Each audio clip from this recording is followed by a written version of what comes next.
జగన్మోహన్ రెడ్డి గారి ఆదేశాల మేరకు ఈ మధ్య కాలంలో పార్టీ అధ్యక్షుడిగా అనకాపల్లి జిల్లా పార్టీ అధ్యక్షుడిగా నన్ను నియమించడం, మొట్టమొదటి సమావేశం నిర్వహించాలి, రాష్ట్రంలో కూటమి ప్రభుత్వం అధికారంలోకి వచ్చి సంవత్సర కాలం పూర్తవుతున్నటువంటి సందర్భంలో వైఎస్ఆర్ కాంగ్రెస్ పార్టీలో ఉన్నటువంటి ప్రతి కార్యకర్తకు కూడా మళ్ళీ మన పార్టీ నాయకత్వం భరోసా ఇవ్వాలి జిల్లాలో. దానికి ఒక సమావేశాన్ని నిర్వహించి మీ అందరితో కూడా అనేక విషయాలు మాట్లాడాలనేటువంటి ఉద్దేశంతో ఈ సమావేశాన్ని ఏర్పాటు చేయడం జరిగింది. పెద్ద ఎత్తున మీరందరూ కూడా ఈ కార్యక్రమానికి విచ్చేసి ముందుగా ఈ సమావేశాన్ని విజయవంతం చేసినటువంటి ప్రతి కార్యకర్తకు, ప్రతి నాయకుడికి, ప్రతి అభిమాని కూడా హృదయపూర్వకంగా పార్టీ తరఫున కృతజ్ఞతలు, ధన్యవాదాలు తెలియజేస్తా ఉన్నా. వెంకటేశ్వర సోదరుడు అజిత్ రాజ్ గారు వారి నియోజకవర్గ పార్టీ కార్యాలయాన్ని నిన్న సభవరంలో ప్రారంభోత్సవం చేశారు. అక్కడ కూడా ప్రతి ఎత్తున కార్యక్రమానికి విచ్చేసి ఆ కార్యక్రమం విజయవంతం అయినప్పుడు నిన్న ప్రసంగంలో చెప్పడం జరిగింది. పార్టీ నష్టపోయాం, అధికారంలోంచి దిగిపోయాం, మళ్ళీ కోలుకోవడానికి ఎన్ని రోజులు పడుతుందో, మళ్ళీ పార్టీ అధికారంలోకి వస్తుందో లేదో అన్నటువంటి అనుమానాలు తొలి రాళ్ళలో కనిపించినటువంటి అనేక మంది నాయకులు వివిధ అభిప్రాయాలు వ్యక్తం చేసినటువంటి సందర్భాలు మనం ఓడిపోయినటువంటి తొలినాళ్ళలో చూసాం. కానీ ఈరోజు ఒక సమావేశానికి పిలుపునిస్తే పార్టీ కోసం, పార్టీని మళ్ళీ తిరిగి అధికారంలోకి తీసుకురావడం కోసం మన పార్టీ నాయకులు, కార్యకర్తలు పడుతున్నటువంటి తపన చూసిన తర్వాత ఎట్టి పరిస్థితుల్లో అనుమానమే ఉండాల్సినటువంటి పని లేదు. 2029లో మళ్ళీ పార్టీ అధికారంలోకి రావడం ఖాయమైనటువంటి విధంగా ఈరోజు సమావేశాలు జరుగుతూ ఉన్నాయి. తెలుగుదేశం పార్టీ 2019లో అధికారం కోల్పోయినప్పుడు వాళ్ళు ఇటువంటి సమావేశం ఒకటి పెట్టాలంటే వాళ్ళు భయపడేటువంటి పరిస్థితులు. మనం సమావేశం పెడితే మనుషులు వస్తారా రారా, మనం సభలు విజయవంతం అవుతాయి రావా, చంద్రబాబు నాయుడు గారు రోడ్డు మీదకి వస్తేనే జనాలు రావట్లేదు, మనం ఒక సమావేశం పెడితే విజయవంతం అవుతుందా లేదా అనేటువంటి అనేక అనుమానాలు ఉండేవి. ఆ రకంగానే 4 సంవత్సరాలు ఎవరు రోడ్డు మీదకి వచ్చినటువంటి పరిస్థితులు లేవు. తీరా తెలుగుదేశం పార్టీ నాయకులు ఎప్పుడు రోడ్డు మీదకి వచ్చారంటే 2023లో చంద్రబాబు నాయుడు జైల్లో వెళ్ళిన తర్వాత అప్పుడు తెలుగుదేశం పార్టీ కార్యకర్తలు రోడ్డు ఎక్కారు. అంటే 4 సంవత్సరాలు రోడ్డు మీదకి రావడానికి కూడా మనం అవకాశం ఇవ్వలేదు. ఎందుకంటే అంత పెద్ద ఎత్తున సంక్షేమ కార్యక్రమాలు, అభివృద్ధి కార్యక్రమాలు ఇచ్చినటువంటి ప్రతి హామీని నిలబెట్టుకునేటువంటి దిశగా మన పరిపాలన సాగింది.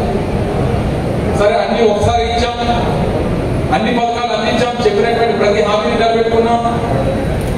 తీరా అందుకే అన్ని జగన్మోహన్ రెడ్డి గారు చేశారు కాబట్టి జగన్మోహన్ రెడ్డి గారు చేయాల్సింది లేదని చెప్పి ఓడించినట్టున్నారు. ఏదేమైనప్పటికీ ఈ రోజు వైఎస్ఆర్ కాంగ్రెస్ పార్టీ కార్యకర్తలు, నేను చాలా సమావేశాల్లో సభల్లో చెప్పాను, జగన్మోహన్ రెడ్డి గారు నాయకులు నమ్ముకొని పార్టీని పెట్టలేదు. జగన్మోహన్ రెడ్డి గారు నమ్ముకుంది ఈ రాష్ట్రంలో వైఎస్ఆర్ కాంగ్రెస్ పార్టీ కార్యకర్తలు మాత్రమే నమ్ముకొని రాష్ట్రంలో పార్టీ నడుపుతారు. గడిచినటువంటి 6 నెలలుగా జగన్మోహన్ రెడ్డి గారు ఎక్కడికి వచ్చిన రాష్ట్రంలో తొలినాళ్ళలో జూన్ జూలై మాసంలో ఒక ఇన్సిడెంట్, మన పరవట్ ఫార్మాసిటీలో ఇన్సిడెంట్ అయితే అతను అనకాపల్లి ఇచ్చేశారు.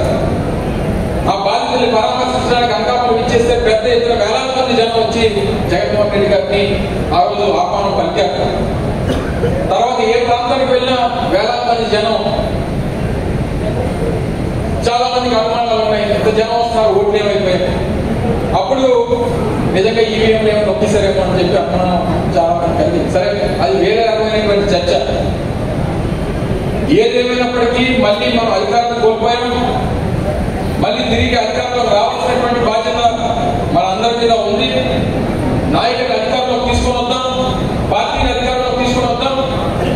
ఇందాక పెద్దలు చెప్పినట్టు 2019 నుంచి 24 మధ్యలో జరిగినటువంటి పొరపాట్లు మళ్ళీ జరగకుండా చూసుకునేటువంటి బాధ్యత వేదిక మీద నాయకత్వం అంతా తీసుకుంటామనేటువంటి విషయం కూడా అనేక సందర్భాల్లో మాట్లాడుకున్నాం. వాస్తవానికి కార్యకర్తలు నష్టపోయారు, ఇబ్బందులు పడ్డారు. వారి చేతుల మీదుగా ఏ కార్యక్రమం చేయలేకపోయిన ప్రభుత్వంలో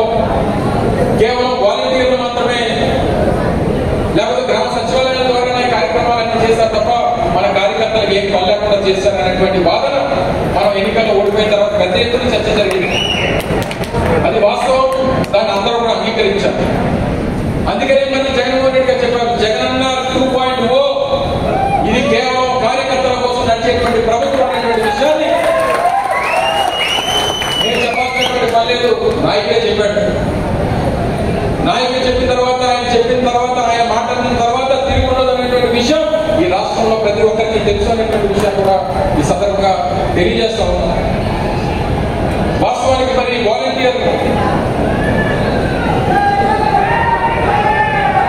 సోదరుడు అనకాపల్లి నియోజకవర్గ సభ్యులకి రాష్ట్రంలో అనేక కార్యక్రమాలు, అనేక అభివృద్ధి కార్యక్రమాలు, అనేక రకాలైనటువంటి సంక్షేమ పథకాలు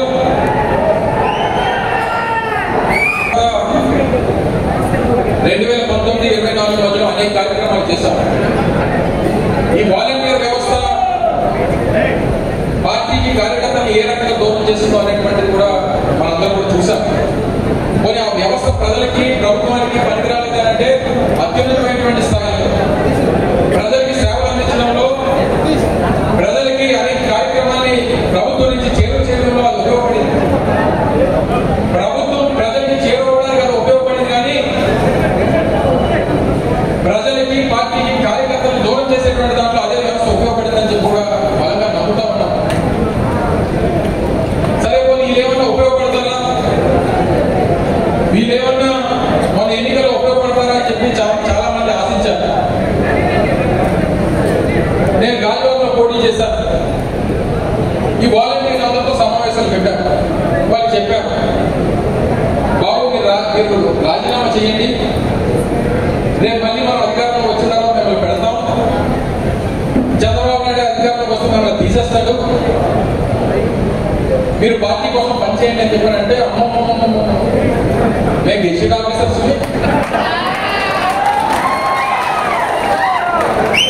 రాజీనామా చేస్తే మళ్ళీ నాకు అది పరిచయాన్ని ఉద్యోగం చేసి పరిచయాలు మళ్ళీ రావాలేమో అన్నట్టు ఫీల్ అయ్యారు. వారు అలాగే చెప్పుకుని అందరూ ఒకలాగా ఉన్నారంటే అందరూ ఒకలాగే కొంతమంది పార్టీ కోసం పనిచేసినటువంటి వాళ్ళు. ఉదాహరణకి నరసింహం 99% మంది వాళ్ళకి రాజీనామా చేశారు. చేసినట్టు చేయనట్టు తేడా ఉందా? చేసినోడికి ఉద్యోగం లేదు, చేయనోడికి ఉద్యోగం లేదు. మొత్తం అందరికి పెద్ద చూపించారు చంద్రబాబు. నాకు 5,000 ఇస్తే 5,000 కాదు 10,000 అన్నాడు. 5 లేదు 10 లేదు, ఇంట్లో కూర్చున్నారు అందరూ కలిసి. ఇటు పెట్టినటువంటి వ్యవస్థ వల్ల మనం నష్టపోయి, మనం నమ్ముకున్నటువంటి కార్యకర్తలు కూడా నష్టపోయి, చివరికి అందరి వల్ల పార్టీ నష్టపోయి, చివరికి అధికారాన్ని కోల్పోయి రాష్ట్రంలో ప్రజలు పేదవాళ్ళు నష్టపోయినటువంటి పరిస్థితులు ఈరోజు రాష్ట్రంలో ఉన్నాయి. సో అందుకని ఇతర పెద్దలు ఇచ్చినటువంటి మాట ప్రకారం, అన్న జగన్ ఇచ్చినటువంటి మాట ప్రకారం రేపు ఏ కార్యక్రమం రాష్ట్రంలో మన ప్రభుత్వం ద్వారా అందించేటువంటి ప్రతి కార్యక్రమం మీ కార్యకర్తల చేత మీద జగన్. ఎందుకంటే ఏ రోజన్నా ఇతర తప్పు తెలిస్తేనే దాన్ని సరిదిద్దుకోగలం. పొరపాటున ఉన్నా మనం అధికారంలోకి వచ్చేస్తుంటే జాగ్రత్త అయిపోయింది. నమ్మేవాళ్ళు అదే కరెక్ట్ ఏమో, దానివల్ల మంచి జరిగింది అని చెప్పి ప్రజలు ఓటు వేస్తుంటే డెఫినెట్ గా ఇంకా అదే కంటిన్యూ అయిపోయింది. కానీ మంచికో చెడుకో ప్రజలు కూడా ఈరోజు కష్టాలు తెలుస్తూ ఉన్నాయి. పార్టీకి మీకు జరిగినటువంటి నష్టం తెలిసింది. డెఫినెట్ గా ఏం జరిగినా మన మంచిగా అంటారు పెద్దలు. ఆ రకంగానే రేపు, ఎందుకంటే మన నాయకులు కూడా బోల్డ్ వయసు ఉంది, ఇంకా 50 సంవత్సరాలు, ఇంకో 30 సంవత్సరాలు రాజకీయం చేయాల్సినటువంటి నాయకుడు. ఒక 2 ఏళ్ళు 3 ఏళ్ళు అధికారం పోయినంత మాత్రాన నష్టపోవాల్సింది ఏమీ లేదు. తిరిగి మళ్ళీ అధికారం వస్తాం, ఎంతకంటే గట్టిగా వస్తాం. రేపు మళ్ళీ కార్యకర్తలు గుండెల్లో పెట్టుకొని చూస్తున్నటువంటి బాధ్యత పార్టీ నాయకత్వం తీసుకుంటామనేటువంటి విషయాన్ని తెలియజేస్తాం. ఈరోజు నాకు అవకాశం ఇచ్చారు జిల్లా పార్టీ అధ్యక్షుడిగా. నాకు వేరే వ్యాపారం లేదు, వేరే ఉద్యోగం లేదు, వేరే వ్యాపారాలు లేవు. కేవలం పార్టీ కోసం, పార్టీ కార్యకర్తల కోసం, పార్టీ బలోపేతం కోసం, ఆర్ఎస్లో పార్టీ కోసం పనిచేస్తాననేటువంటి మాట మీ అందరికీ సందర్భంగా ఇస్తాను. జిల్లాలో ఏ గ్రామంలో, ఏ వీధిలో, ఏ ప్రాంతంలో ఇబ్బంది వచ్చినా మీకు మేము తోడుగా ఉంటాం అనేటువంటి నమ్మకాన్ని కలిగించేటువంటి బాధ్యత జిల్లా పార్టీ తీసుకుంటామనేటువంటి విషయాన్ని అదే రకంగా మీరు కూడా కష్టపడాలి. పూర్తిగా నెలకి 30 రోజులు కూడా మిమ్మల్ని కష్టపడమని చెప్పట్లేదు. గ్రామాల్లో ఉంటారు, మండల స్థాయి నాయకులు ఉన్నారు, నియోజకవర్గ స్థాయి నాయకులు ఉన్నారు, జిల్లా స్థాయి నాయకులు ఉన్నారు. వారానికి 2-3 రోజులు పార్టీ కోసం పనిచేసేటువంటి కార్యక్రమాలు చేయడం. మనతో వచ్చిన ఇబ్బంది ఏంటంటే ఈ సోషల్ మీడియా వచ్చిన తర్వాత ఎవరికి మైక్ ఇచ్చినా చంద్రబాబు నాయుడు మోడీనే తెలుస్తారు. గ్రామాల్లో, మండలాల్లో, జిల్లాల్లో ఎవరి స్థాయిలో వాళ్ళు మనకున్నటువంటి మనం ఎవరితో అయితే పోరాటం చేస్తున్నటువంటి నాయకత్వంతో మనం ఫైట్ చేయాలి. మేమున్నాం, జిల్లా స్థాయిలో ఉన్నాం, జిల్లాలో ఉన్నటువంటి నాయకత్వంతో పోటీ పడతాం. నియోజకవర్గంలో ఉన్నటువంటి ఎమ్మెల్యేలతో వారితో పోటీ పడాలి. మండల స్థాయిలో ఉన్నటువంటి నాయకులు మండలాల్లో ఉన్నటువంటి మన అపోజిషన్తో పోటీ పడాలి. గ్రామాల్లో ఉన్నటువంటి వారు గ్రామాల్లో ఉన్నటువంటి మన అపోజిషన్తో పోటీ పడాలి తప్ప ప్రతి ఒక్కరు మైకి ఇస్తే చంద్రబాబు నాయుడు, మోడీని, పవన్ కళ్యాణ్. దానివల్ల మనకు ఒరిగేది లేదు. మన జిల్లా పార్టీ అధ్యక్షుల సమావేశాన్ని జగన్మోహన్ రెడ్డి గారు పెట్టినప్పుడు ఒక మాట చెప్పారు. బాధ్యత ద్వారా నువ్వు ఒక రెస్పాన్సిబిలిటీ తీసుకుంటే ఆ రెస్పాన్సిబిలిటీ నీకు అధికారాన్ని తీసుకొస్తుంది అనేటువంటి మాట, ఒక గొప్ప మాట చెప్పాడు. నువ్వు ఎప్పుడైతే బాధ్యత పడతావో, నువ్వు ఎప్పుడైతే ఆ ప్రాంతం కోసం, ఆ ప్రాంతంలో ఉన్నటువంటి సమస్యల మీద పోరాటం చేసి ఆ బాధ్యత తీసుకుంటావో తప్పకుండా ప్రజలు నీకు అధికారాన్ని ఇస్తారనేటువంటి విషయాన్ని మన నాయకుడు జగన్మోహన్ రెడ్డి గారు చెప్పడం జరిగింది. డెఫినెట్ గా అందరూ కూడా బాధ్యత పడదాం. మనం అందరూ బాధ్యత పడదాం, ప్రజల కోసం బాధ్యత పడదాం, ప్రజా సమస్యల మీద పోరాటం చేద్దాం, మన పార్టీలో ఉన్నటువంటి నాయకులకి భరోసానిచ్చేటువంటి కార్యక్రమాలు చేద్దాం. తప్పకుండా రానున్నటువంటి కాలంలో భవిష్యత్తు మనదే అనేటువంటి ఒక సంకేతాన్ని జిల్లాలో ఉన్నటువంటి ప్రజలకు ఇవ్వాల్సినటువంటి బాధ్యత ఉన్నటువంటి పార్టీ సీనియర్ నాయకత్వం అందరి మీద ఉండేటువంటి విషయాన్ని తెలియజేస్తా ఉన్నా. మనం చూసాం, మన సింహాచలంలో ఇన్సిడెంట్ జరిగింది. చందనోత్సవం మన ఉత్తరాంధ్ర ప్రాంత ఎలువెల్లిపోయినటువంటి శ్రీ వరాలక్ష్మీ నరసింహస్వామి చందనోత్సవం అంటే తిరుపతిలో వైకుంఠ ఏకాదశి ఎంత పవిత్రంగా జరుగుతుందో మన ఉత్తరాంధ్ర ప్రాంతంలో లక్ష్మీ నరసింహస్వామి వారి చందనోత్సవం అంత ఘనంగా జరుగుతుంది. ఒక గోడ పెడితే గోడ క్యూ లైన్ లో ఉన్నటువంటి భక్తుల మీద పడి 7 చనిపోయారు. ఎవరు బాధ్యత తీసుకుంటారు? ప్రభుత్వానికి బాధ్యత కాదా? ఈ ప్రభుత్వ హత్యలు కావా? జగన్మోహన్ రెడ్డి గారు వచ్చినప్పుడు చెప్పడం జరిగింది, 60 అడుగులు వెనక్కి గోడ కట్టలేకపోయావు, నువ్వు రేపు వచ్చి అమరావతి కడతామంటే ఎవరినో ఉంటుంది. మళ్ళీ ఏమన్నంటే నేను ఇంటర్నేషనల్ వేస్తున్నట్టాడు, హైటెక్ వేస్తున్నట్టాడు, హైటెక్ సిటీ నేనే కట్టానంటాడు. మరి హైటెక్ సిటీ నువ్వే కట్టి, అమరావతి నువ్వే కట్టి, మరి సమాచారంలో 20 అడుగులు గోడలు కట్టలేకపోయావు. 7 చనిపోయారు. ఒకే కుటుంబంలో 4 మరణించారు. నూతనంగా పెళ్ళైనటువంటి వధువరులు ఇద్దరు, 30 ఏళ్ళ యువకుడు, 27 ఏళ్ళ యువతి భార్యాభర్తలు అందులో గోడ కూలిపోయి చనిపోయారు. అదే కుటుంబంలో వారి తల్లి చనిపోయింది, వారి మేనత్త చనిపోయింది. ఆ కుటుంబం తన శోకాన్ని ఎవరు తిరిగి ఇచ్చేస్తారు? ఆ కుటుంబానికి వాళ్ళు లేనటువంటి లోటు ఎవరిస్తారు? ఈ నడిది అంటాడు ఆ కుంభమేళంలో చచ్చిపోలేదా, జగన్నాథ్ రథయాత్రలో చచ్చిపోలేదా, నేను గోదావరి పుస్తకాలకు వెళ్ళి చచ్చిపోలేదా? నీతో బాధ అదే, నువ్వు ఎప్పుడొస్తే అప్పుడు చచ్చిపోతుందండి. నాడమే లడ్డు, తిరుపతి లడ్డు పెద్ద ఇష్యూ చేశారు. ఏ తప్పు లేనటువంటి మా ప్రభుత్వాన్ని ఆ జగన్మోహన్ రెడ్డి గారు నిందించేటువంటి ప్రయత్నం చేశారు.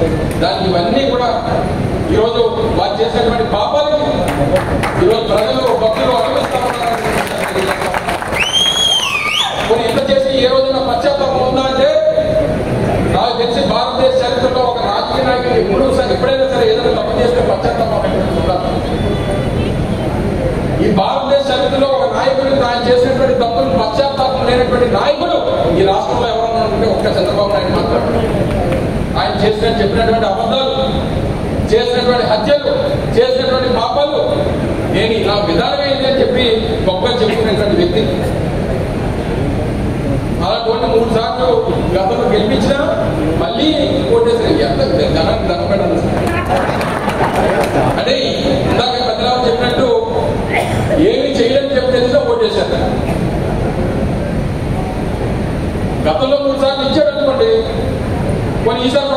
చెప్పి అనుకోని ఇప్పుడు జగన్మోహన్ రెడ్డి గారు మళ్ళీ అధికారంలో వచ్చినప్పుడు ప్రజలు నమ్మకొట్టేస్తారు. 2019 నుంచి 24 మధ్యలో ఇచ్చాడు, మళ్ళీ మనకు మంచి చేస్తాడనేటువంటి నమ్మకం ప్రజల్లో ఉంటుంది. 3 సార్లు 95 ఇవ్వలేదు, 99 ఇవ్వలేదు, 2014 ఇవ్వలేదు, 2024 ఇచ్చిస్తారంటే వెళ్ళిపోయారు. ఇప్పుడు అడిగితే ఏమంటున్నాడు, నాకు చూస్తే భయం వేస్తున్నాను. మరి ఆయనతో భయం వేస్తే నాకేం చేయాలి? నేను సంపద సృష్టిస్తాను, సంపద సృష్టించి జనానికి డబ్బులు పనిచేస్తాను, సంపద సృష్టిస్తానన్నారు కదా, ఎప్పుడు సృష్టిస్తారని చెప్పి గుంటూరులో ఎవరు అడిగితే నా చెవులో చెప్పండి. ఎలా సృష్టించాలో చెవులో చెప్పాలా?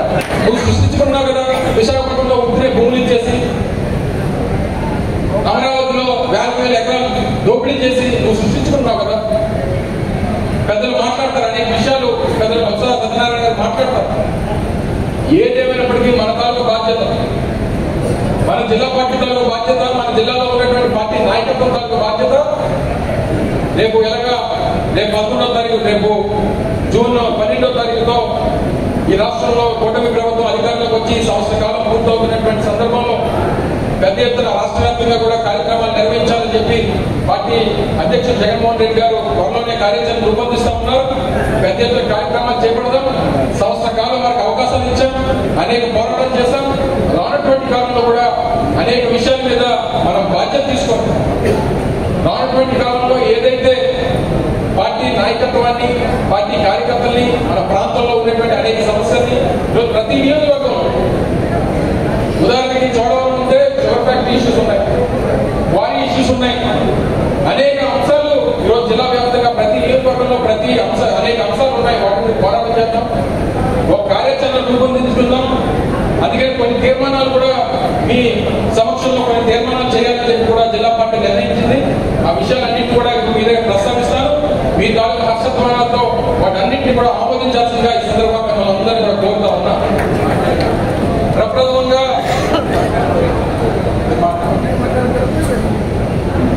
అయితే పెద్దలు బొత్స సత్యనారాయణ గారు మాట్లాడిన తర్వాత మిగిలినటువంటి విషయాలన్నీ కూడా, ఏవైతే తీర్మానాలన్నీ కూడా వారి సమక్షంలో ప్రవేశపెడదాం. మీ అందరితో హర్షధ్వానాలతో వాటన్నింటినీ కూడా ఆమోదించేటువంటి కార్యక్రమం చేద్దాం. మరి ఇప్పుడు ముందుగా మొన్న రాష్ట్ర పార్టీ అధ్యక్షులు జగన్మోహన్ రెడ్డి గారి ఆదేశాల మేరకు ఇప్పటికే జిల్లా పార్టీ కమిటీ, అలాగే మండల అధ్యక్షుల్ని చాలా నియోజకవర్గాల్లో నియమించడం జరిగింది. 1-2 నియోజకవర్గాల్లో కొన్ని పెండింగ్స్ ఉన్నాయి.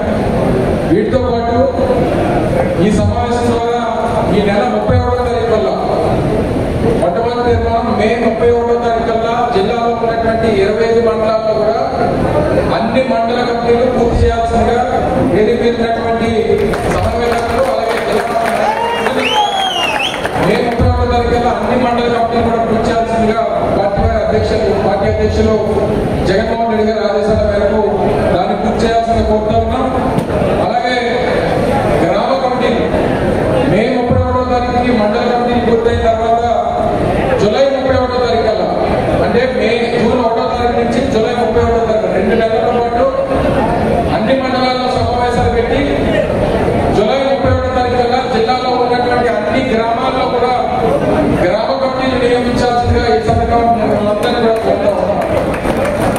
అలాగే జిల్లా మండల కమిటీలు, గ్రామ కమిటీల తర్వాత 3 నెలల పాటు, అంటే అక్టోబర్ 31వ తారీఖు కల్లా జిల్లాలో ఉన్నటువంటి అన్ని బూత్ కమిటీలు కూడా నియమించాల్సిందిగా మిమ్మల్ని అందరినీ కూడా ఈ సందర్భంగా కోరుతా ఉన్నాం. ఇవి కమిటీల నియమాలకు సంబంధించి.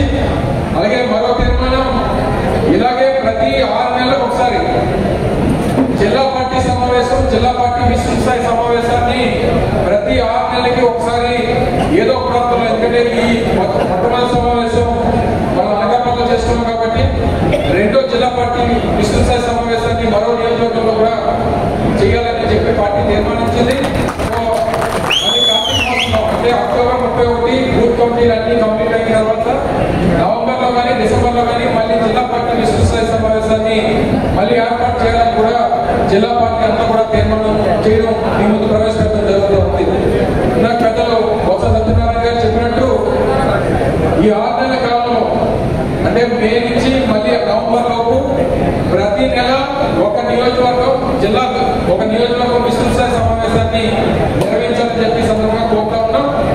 అంటే ఒక నెల ఎలమంచిలి, ఒక నెల నర్సీపట్నం, ఒక నెల పాడుగుల, ఒక నెల చోడవరం, ఒక నెల పెందుర్తి, అలాగే పాయకలపేట, అదే వాళ్ళకి కన్వీనర్ అంటే 6 నెలలు 6 అంటే వేదిక మీద ఉన్నటువంటి నాయకులందరినీ కోరేది ఏంటంటే ఏ నియోజకవర్గంలో పార్టీ సమావేశం పెట్టినా ఈ నాయకత్వం అంతా కూడా దానికి ఆత్మగారని చెప్పి సందర్భంగా కోరుతా ఉంటారు. నర్సీపట్నంలో అయితే గణేష్ గారు ఉంటారు, జిల్లా పార్టీ అధ్యక్షులు ఉంటారు, డాక్టర్ బాబు సమన్వయకర్త ఉంటారు, మిగిలిన మనం వెళ్ళాల్సిన పని లేదని చెప్పి దయచేసి ఎవరు అనుకోకండి. ఈ వేదిక మీద నాయకత్వం అంతా కూడా ఆ నియోజకవర్గంలో కూడా కనబడితే ఆ పార్టీ మన పార్టీలో కార్యకర్తలందరికీ ఒక భరోసా ఇచ్చినటువంటి వారు అందరూ కూడా ఉంటారు. సో దయచేసి ఏ నియోజకవర్గంలో విస్తృత స్థాయి సమావేశం జరిగినా ఈ రోజు వేదిక మీద ఎవరైతే నాయకత్వం ఉందో ఆ నాయకత్వం అంతా కూడా మీకు భరోసా ఇవ్వడానికి వస్తుందనేటువంటి విషయాన్ని ఈ సందర్భంగా మిమ్మల్ని అందరినీ కోరుతా ఉన్నా. సమన్వయకర్తలు కూడా అందరినీ కూడా ఆహ్వానించాలని చెప్పి వేదిక మీద నుంచి కోరుతా ఉన్నా.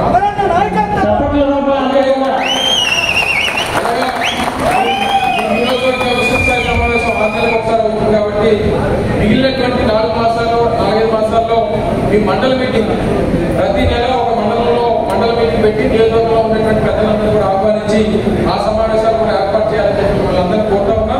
ఇదంతా కూడా ఒక ప్రొఫార్మాని టైప్ చేసి మీ అందరికీ కూడా సర్క్యులేట్ చేస్తాం.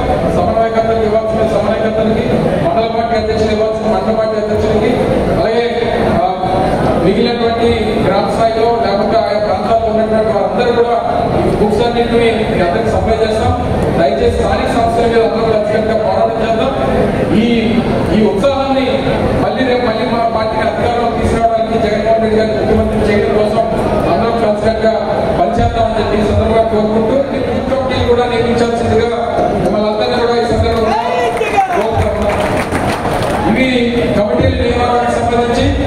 అలాగే మరో తీర్మానం, ఇలాగే ప్రతి 6 నెలలకు ఒకసారి జిల్లా పార్టీ సమావేశం, జిల్లా పార్టీ విస్తృత స్థాయి సమావేశాన్ని ప్రతి 6 నెలలకి ఒకసారి ఏదో ఒక ప్రాంతంలో, ఎందుకంటే ఈ మొట్టమొదటి సమావేశం మనం అనకాపల్లిలో చేసుకున్నాం కాబట్టి రెండో జిల్లా పార్టీ విస్తృత స్థాయి సమావేశాన్ని మరో నియోజకవర్గంలో కూడా చేయాలని చెప్పి పార్టీ తీర్మానించింది. కార్తీక మాసంలో అంటే అక్టోబర్ 31 బూత్ కమిటీలు అన్ని కంప్లీట్ అయిన తర్వాత నవంబర్లో కానీ డిసెంబర్లో కానీ మళ్ళీ జిల్లా పార్టీ విస్తృత స్థాయి సమావేశాన్ని మళ్ళీ ఏర్పాటు చేయాలని కూడా జిల్లా పార్టీ అంతా కూడా తీర్మానం చేయడం ఈ ముందు ప్రవేశపెట్టడం జరుగుతూ ఉంది. నాకు పెద్దలు బొత్స సత్యనారాయణ గారు చెప్పినట్టు ఈ 6 నెలల కాలంలో అంటే మే నుంచి మళ్ళీ నవంబర్ లోపు ప్రతి నెల ఒక నియోజకవర్గం జిల్లాకు ఒక నియోజకవర్గం విస్తృత స్థాయి సమావేశాన్ని నిర్వహించాలని చెప్పి సందర్భంగా కోరుతా ఉన్నాం.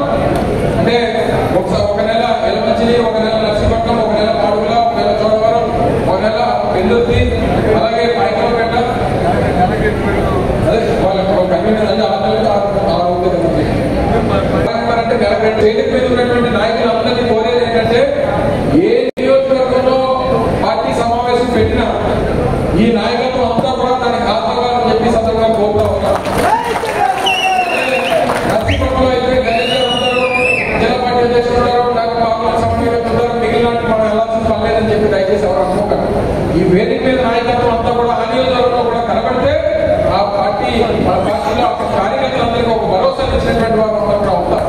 సో దయచేసి ఏ నియోజకవర్గంలో విస్తృత స్థాయి సమావేశం జరిగినా ఈ రోజు వేదిక మీద ఎవరైతే నాయకత్వం ఉందో ఆ నాయకత్వం అంతా కూడా మీకు భరోసా ఇవ్వడానికి వస్తుందనేటువంటి విషయాన్ని ఈ సందర్భంగా మిమ్మల్ని అందరినీ కోరుతా ఉన్నా. సమన్వయకర్తలు కూడా అందరినీ కూడా ఆహ్వానించాలని చెప్పి వేదిక మీద నుంచి కోరుతా ఉన్నా.